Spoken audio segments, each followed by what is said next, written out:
We're running a little bit behind schedule, but our last presenter is Sue Doyle, and she's going to talk about pulling it all together, retail RFID 2.0 case studies. Let me just give you control, Sue. Okay, great. Well, luckily I talk fast, and a lot of the information that I'm covering will also be in the deployment guide and infographic, an ROI calculator that we're providing at the end of the session. Okay, so you have control. Okay, great. So a little bit of an intro on Checkpoint and a bit of news as well. So Checkpoint has been in the RF business for over 40 years, and Oat Systems has been in the RFID business for about 15 years.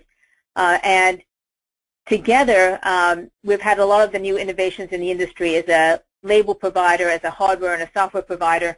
And last month, we got acquired by CCL Industries, which is one of the largest packaging and labeling providers around the world. So we're getting new economies of scale.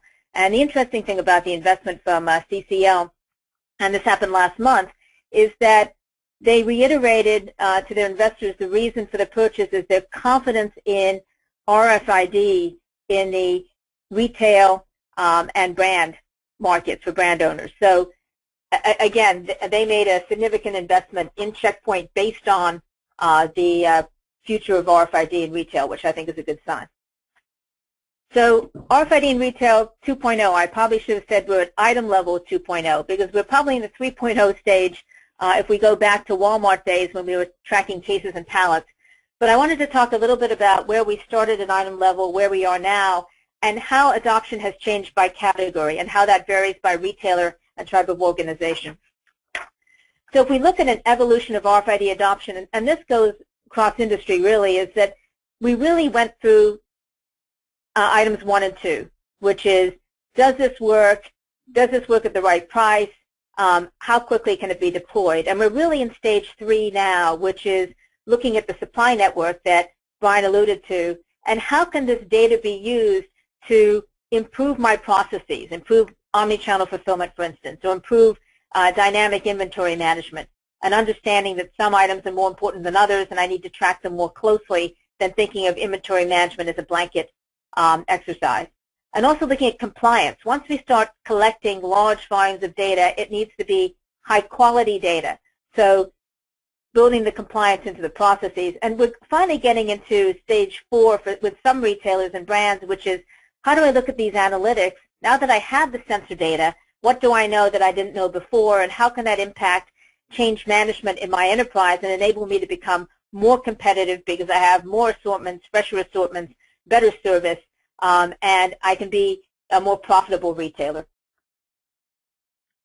So the evolution, I think all of us know that RFID item level in retail really started in stores around handheld cycle counting and display compliance, because they were very easy to justify. Certainly for display compliance, it was if the display item is not on the floor, I can't sell it.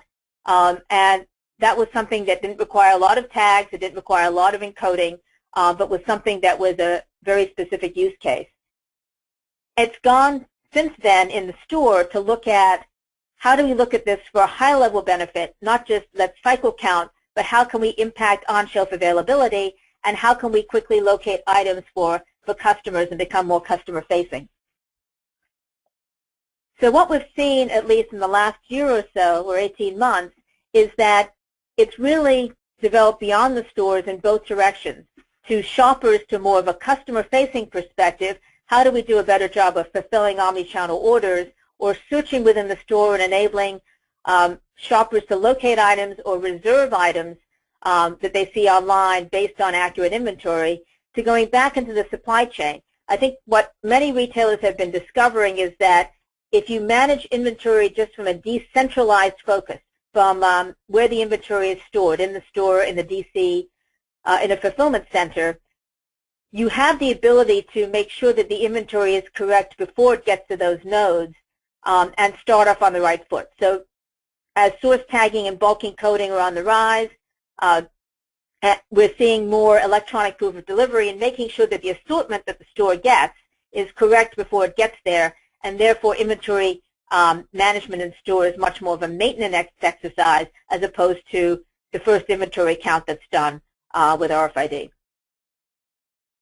So as we're collecting all this data, we're seeing much more of a linkage between RFID and process improvement, because until you had the data, you didn't know what you didn't know. So this is a quote from Bill Hardgrave in actually one of the articles that recently appeared on RFID Journal.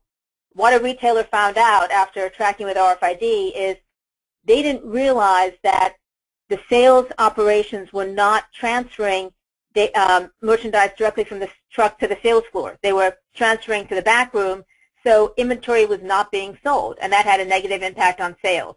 You wouldn't know unless you were tracking it. The second quote is from a retailer that we've been working with who realized that once they started tracking with RFID, 18% of their display items were not even on the sales floor. And there's no wonder that those items didn't sell because no one saw them. And that had a huge impact once they found out that they weren't displaying everything on the same-store sales. So RFID retail adoption by category, and I've got this here by supply chain and store. The easiest, most direct use case was apparel closed loop. These are apparel retailers who own their brands, own their destinies. The Zara's, Inditex's, C&A's, JBC's of the world. Started out in the store, went to the supply chain, and decided that they wanted to control everything end-to-end to provide more assortments, more dynamic assortment planning, and better customer service. If you look at the second row, it's really a multi-brand retailer, department stores like Kohl's, Macy's, and Target, who started in the store and are now starting to move back into the supply chain to improve product assortments before they reach the store. We're also seeing from apparel brands who own their own destinies, some who own stores, some who don't, but Levi's and Moods of Norway own their own stores as well, that they started in the supply chain and realized that by tracking, they were very much like a closed-loop apparel retailer, even if most of their business was sales to others as opposed to sales within the same, their own stores. We're seeing more through sporting goods.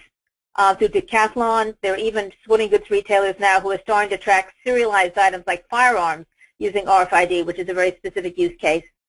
Food and drug, we talked about fresh item management pilots and other specialty. Many of them got involved with concept stores when they had to redesign or do a store remodel. They redid their EIS infrastructure and point of sale and point of exit, and as a result, they have more RFID read points that they can then leverage. All of these studies, by the way, are mentioned, are actually listed in the RFID Journal, and there are articles on each one of these companies to go into more detail. So I guess the big question to ask yourself as a retailer or a brand is, how can RFID work for you? And your business is going to be different than someone else's, even if you're in the same category. So a lot of this is looking, again, at those corporate KPIs. Are your corporate KPIs around building more loyalty or loyalty apps? Are they around attracting mobile millennials on every platform? The closer you can align your RFID project to the products, 80-20 rule, that generate the most margin, profit, sales, custom-facing processes, or high-risk opportunity or higher opportunity areas that are aligned with corporate objectives, the more successful you're going to be. Mark Roberti and his team have put together an RFID ROI calculator that he'll be providing, which is very useful. And in terms of educating the rest of your team, we'll also provide links to the University of Auburn. Has also put their RFID lab has put together a set of introductory videos, which we found have been very educational in explaining to non-RFID team members what is RFID, how does it work, how does inventory management work, to sort of spread the gospel and make sure that all stakeholders are involved. And with that, I'd like to say thank you and let you know that you're going to be also receiving from the RFID Journal team an infographic on trends for RFID in retail as a pass-around item for education, and a new updated planning guide for 2016. Okay, Sue, thanks very much. So we do have a couple of questions in a few minutes. So will RFID be carried through to the checkout in order to manage immediate restock, since the RFID tag can provide all the specific information needed to restock the specific size, color, and item? Yeah, absolutely. We're doing that today in pilots. Now, not every retailer has every item RFID tagged, right? So Zara is one example where every single thing that they have is tagged. Moods of Norway is getting close to that. So it means that it can't be the only method of checking products out, but it certainly is going a long way if you have an RFID reader at point of sale to be able to read a stack of items at the same time to speed checkout, to decrement inventory, and also enable the sales associate to spend more time interacting with the customer as opposed to scanning barcodes. So it's certainly getting there. Okay. Does RFID work with the Internet of Things and smart home items like smart refrigerators? Well, they're all sensors. So although we all use the term RFID, and they're all sensors. So as long as you have a platform, a middleware platform, and we provide one that is device independent, we can track information from almost any source. So NFC, RTLS, any one of the modalities of the IoT. I haven't come up with a refrigerator app yet, but I'm sure one will come out. I think where we're seeing most of this in retail is if you look at smart fitting rooms, if you look at beacons, and being able to monitor different read points in the store, whether they are specific to RFID, EIS, or other elements of the IoT, being able to thread those together to say, what was the customer, what was the shopping experience, and how did the shopper move through the store, and what did they browse and what did they buy? That's providing retailers the same level of detail in the brick and mortar world that they would have in the e-commerce world. Okay. Last question. Do you see any retailers looking into the use of RFID beyond the POS, i.e. the tag stays with the product after it's sold to facilitate material identification for recycling or for returns? Okay. As they would say in Europe, that's a bit of a dodgy issue. And certainly the European retailers we work with are very concerned about it because it could be construed as an invasion of a consumer's privacy. So we may have to wait for some of that to shake out first before enabling an RFID tag to stay active during its useful life in a consumer world as opposed to in an industrial world. Okay. Sue, thank you very much for your presenting, and we thank Checkpoint for your sponsorship. Thank you.